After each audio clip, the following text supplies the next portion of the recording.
having been in your position, do you have a difficult time reconciling parents who maybe choose to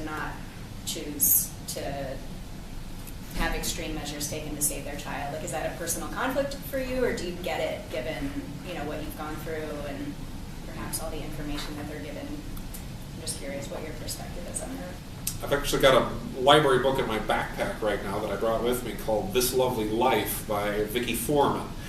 And it is about a mother of twin preemies born in the 23rd week who was asking for her children to not be resuscitated at birth. And that hospital decided to require her to have the preemies resuscitated. And one died about 4 days later, and the other survived, but with profound disabilities.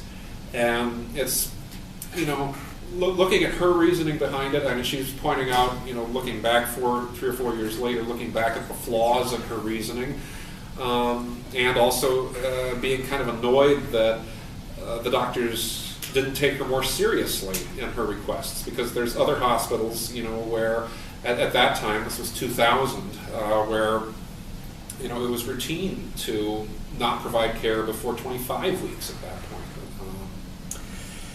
And I guess the answer that I would give to that is, I think, well, how would you could say, looking at the dilemma that we were in, you know, I love my child enough to let him go. I love my child enough to not poke him full of holes for 5 months and subject him to all of these uncomfortable treatments.